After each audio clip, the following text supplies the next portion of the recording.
Recovery Talk, Episode 9, The God Thing.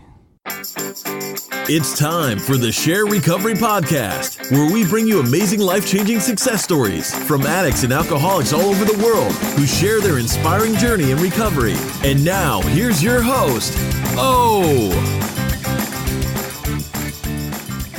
Hey everybody, and welcome to another episode of Recovery Talk brought to you by the Share Podcast. And today we're going to be talking about the God thing. And by far, this is one of the most touchy subjects that there is in early recovery. Discussing God and the idea of a higher power carries with it almost as much stigma as being an addict does. And why is that? Why is it so difficult to embrace the idea of a higher power? Most recently, I got an email from Ian, and on a few of my episodes, I have mentioned that I was a Jehovah's Witness and the disdain I had for that religion and for God for a certain period of time in my life.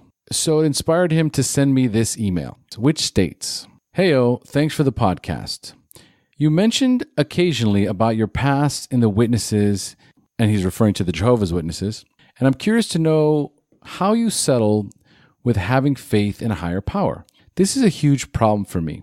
I wasn't raised a witness, thank God, but did have a spell of a couple of years studying the Bible and attending meetings before I came to my senses. While I wish them well, I view the religion now as highly negative, controlling, family dividing, arrogant, etc., etc. So the talk of higher power always brings a bit of sick into the back of my throat. How do I handle this?" Well, to be perfectly honest, that's exactly how I felt in early recovery. And it's specifically because of the dogmatic nature of religion, the stigma behind religion, the idea behind the controlling, guilting, and fear-based teachings revolving around certain religions. Now, I certainly don't want to get into any religious bashing on this episode or ever. I've made my peace with the Jehovah's Witnesses. If you guys heard the episode on forgiveness, that was one of the last resentments that I had where I had not completely forgiven the institution. And I realized that I had basically forgiven everyone in my life, but I hadn't added in the fact that the religious institution also needed to be forgiven for me to be free from that resentment, for me to let go of the anger, the bitterness, the disdain. And so even today, if I try to connect with those emotions revolving around religion, or that religion in particular, I can't get there. We can talk about being a Jehovah's Witness all day long, and it doesn't bring up that rage that I used to in my life or in my mind, because that's really all it is. It's just thoughts. But nevertheless, that's me now 14 years later. That wasn't me 72 days in, 66 months in, 1 year in, 6 months ago. So maybe this will help you. Maybe this will shorten the time frame that you hold on to this, because the reality is that religion, like any other religion, is man-made. Some guys got together, put a book together, said it was inspired by God, created some rules, started building a following, and voila, we have a religion. But it's not God's fault. It's not my higher power's fault. All kinds of weird shit happens in this world. But today, I'm certainly not going to blame my higher power for that. We're all human beings doing the best we can with the tools we've been given. And based on that, and based on this fear and self-centeredness that we all have at the core of our being, which when we are connected spiritually, that gets replaced with love and faith. So in the beginning, I had a resentment towards my mother. I had a resentment towards the religion. I had a resentment towards God. And what I managed to do was resolve my issues with God, resolve my issues with my mom, and still had those underlying feelings and resentments about the religion. So what did I do, or what happened for me to move past the punishing God that I was introduced to at an early age? And how did I adopt my relationship with my higher power today? Well, first of all, I had to separate God from the religion. So once I was able to separate those two, then I can start to construct the God of my understanding. The first thing my sponsor asked me when I asked him to sponsor me was, "Are you willing to go to any length?" And I said, "Yes." And he said, "Do you know what that means?" And I said, "No." He said, "Are you willing to let God into your life?" I was so desperate and I was in so much pain at that moment. I had just come back from a 2-month relapse cycle of utter hell, and I was willing to do anything. I was delivered the gift of desperation, and I said, yes, I'm willing to let God into my life. Now, even though I agreed to that, it wasn't a wholehearted yes. I still had my reservations. So I remember when we got to step 2 and we started to discuss the idea of coming to believe in a power greater than ourselves. And he looked at me from across the table and said to me, look, I know that you're having a tough time with this idea of a higher power and of God. So if you could design, create, give characteristics to the God of your understanding, what would they be? And I said, well, for me, if I could choose my God, he would be loving, caring, understanding, forgiving, nurturing, all-powerful, and always have my back. And my sponsor looked across the table from me and he said, well, then that's your higher power. That's the God of your understanding. And I looked at him and I'm like, that's my higher power. HP, baby. And then he looked at me from across the table and he was like, yeah, HP, baby. You can call him whatever you want. God does not have a sex or a race or a name. He's a powerful being greater than any of us can ever understand. And as we go along in this journey, you are going to have moments that are undescribable, except only to acknowledge that some way, somehow, a miracle has happened in your life. And this conversation just sat with me so well. It just felt so good. Just having this conversation put me at ease and connected me. And I remember like it was yesterday, just sitting across the table and just having that nice, warm feeling. And him explaining to me, he goes, look, there's nothing that I'm saying here that's original. I'm regurgitating to the best of my ability. When we sit here, I ask the God of my understanding to guide you, to help me guide you. I'm just giving you the information that was given to me from my sponsor, and he was giving me the information that he got from his sponsor. And that's all we do. And it was something that I could get behind. It was not only something I could get behind, it was something I wanted to get behind. It felt good. Here I was sitting with a man who didn't have an agenda, who didn't want anything from me, who met with me every Monday to go over my step work for the sole purpose of helping me, because by helping me, he helped himself.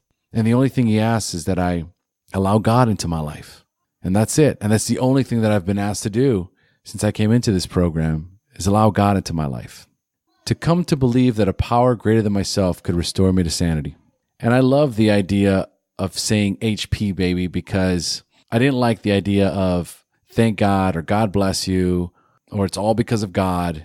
I didn't want to be that guy when I was with my cronies, especially the guys in early recovery that I was hanging around with and trying to be cool. So I didn't want to sound like some Jesus guy. But the funny thing is that it just started to come out. You know, the more time I spent with my friends, the more times I spent with my family, I connected more and more with that idea of a higher power. My life continued to get better on a regular basis. Six months into my journey of recovery, when I started working with that sponsor after my relapse cycle, I lost the urge to use. And it happened because I got on my knees every morning and I asked the God of my understanding to help me stay clean one more day. And then when I came home at night, I would say thank you for another day clean. And it was that daily practice that I knew every morning I was going to have to do that, and every night I was going to have to do that, and it held me accountable. And even though I had these terrible urges to use, I just kept doing it. And I remember that at my 6-month mark, 3 days had gone by and I knew something was wrong, something was different, and I couldn't put my finger on it. And then I realized, oh my God, I haven't prayed in 3 days. I haven't gotten on my knees and prayed in 3 days. And at that exact moment, I realized, oh my God, I lost the urge to use. I have no desire to get high. And I was like, HP, baby. And so what would happen was everywhere I went, every meeting I went to, anytime I was talking with somebody and I wanted to say something that was related to the miracles that I was experiencing in my life, I would just say HP, baby. And then my friends started saying HP, baby. And then it just caught on. And today I have no problem saying, God bless you. May God be with you. I have no problems acknowledging that there is a God in my life, But I also recognize the importance of gently carrying those of us that are still holding on to that resentment because of religion, holding on to that old ideology behind what God means to them. And HP Baby is an easy way of bridging that gap, of bringing them over. Who is to say what characteristics God has? I don't know one person who has met God. I don't know one person who has seen God. And all I have is the same thing that everybody else has. Just faith. That's it. I have a faith and a power that's greater than me. And for those of you that know my story and remember that moment in my life where I prayed for death, where I asked something in the universe to either help me get clean or take me out of this world. And I meant that with every fiber of my being. The very next morning, I woke up and the first thought in my head was, remember that therapist that suggested you go to those 12-step meetings? Let's go see him. That was the first thought in my mind. And then without thinking any further, I just got dressed and drove over to his office. Something was pushing me. Something was carrying me. The reality of my life in that moment was that every single day I would snort cocaine, I would drink alcohol, I would smoke weed, I would pop pills. Every waking moment of my life, I was under the influence of something. And no matter how much I tried to substitute one drug for another, no matter how many times I went on the quote-unquote marijuana maintenance program, I would eventually go back to my drug of choice, which was cocaine. Years and years of denial and abuse and of lying. Why all of a sudden did I just miraculously get up, take action, and go to the therapist to ask for directions to a meeting? And then when I got to the therapist, he gave me directions to a meeting that started in an hour, in which I had plenty of time to get to. I don't consider those things coincidences.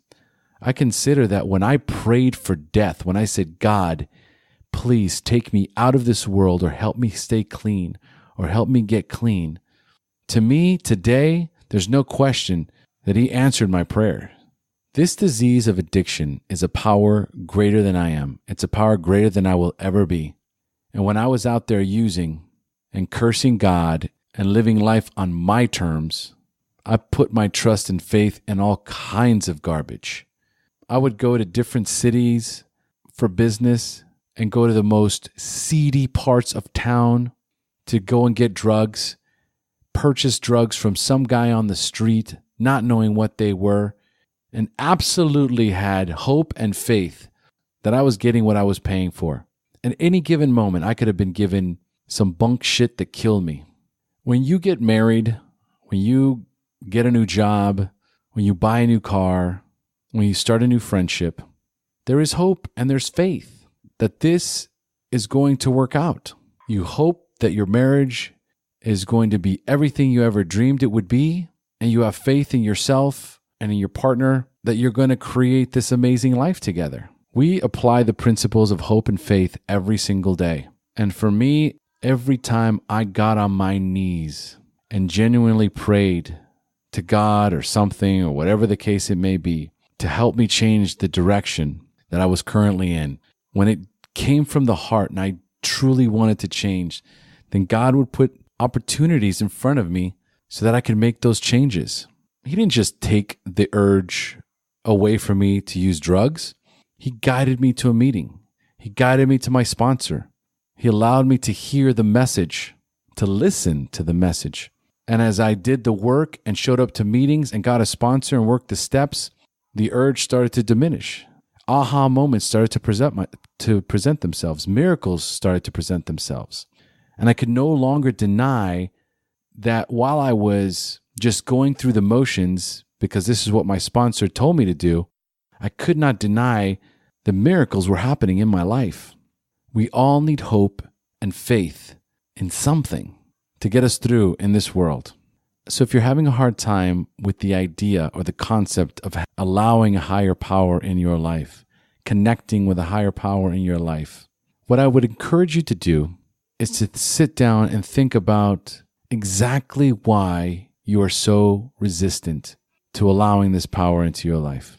That what is the worst possible outcome that could come from coming to believe in a loving, caring, nurturing power greater than you are that can help you stay clean one more day? When we remove the old stigmatic, dogmatic, man-made, religious, punishing, guilting, controlling God that we have been introduced to, and consider joining a realm or a society of individuals that are completely spiritual, that do not belong to any religious organization, that have a individual relationship with a God of our understanding, independent of anyone else or any institution. It is you and your higher power and your personal conception of what that would look like. And I think what you'll find is that there is a calming, peaceful warmness that comes with knowing that there is a power greater than you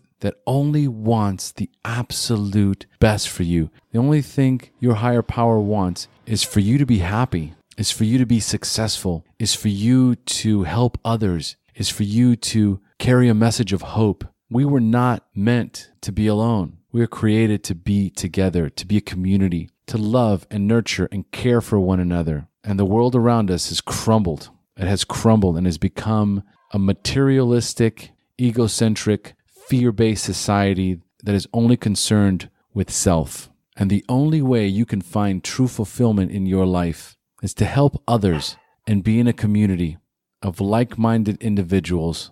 So when you hear me say HP baby, then know that I'm referencing this beautiful God of my understanding that is loving and caring and nurturing and forgiving and helpful and supportive, always has my back, is always pushing me in the right direction. As long as I'm doing the next right thing, as long as I'm doing my part, as long as I'm carrying the message and helping others, then I know that I will continue to live a life beyond my wildest dreams.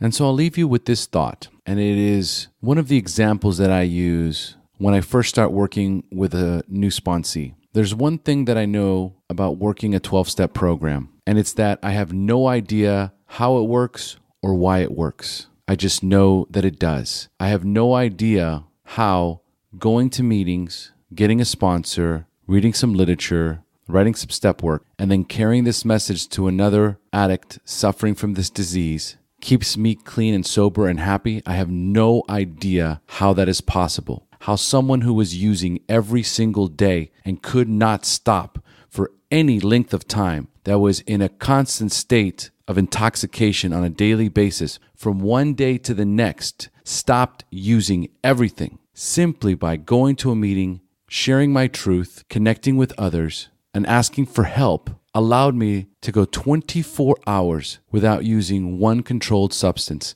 That I will never understand for as long as I live, except to say that when I genuinely got on my knees and asked for help and followed the suggestions of the guys before me, that today I have 14 years clean and sober and live a life beyond my wildest dreams. And that I refuse to take all the credit for. I did the work that was required of me, but I also prayed like I've never prayed in my life to something I have no idea ever existed in my life. Today there is no doubt that God and I are a team, and I can't do this without Him. This podcast, my marriage, my life, my happiness has been given to me by my higher power. HP, baby.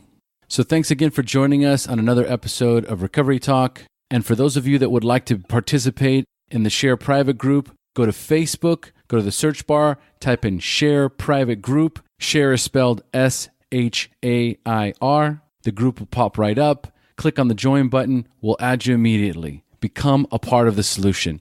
And if you're listening to this episode for the very first time and you haven't heard any of the Share podcast stories, if you're somebody who's struggling with addiction and need to find wholesome ways to pass the time, then do yourself a favor. Listen to an episode of the Share podcast. It's regular people, just like you and me, who share their story, the battle against drugs and alcohol, the wreckage it caused in their life, when they hit rock bottom, and then finally, their inspirational journey into recovery up until today.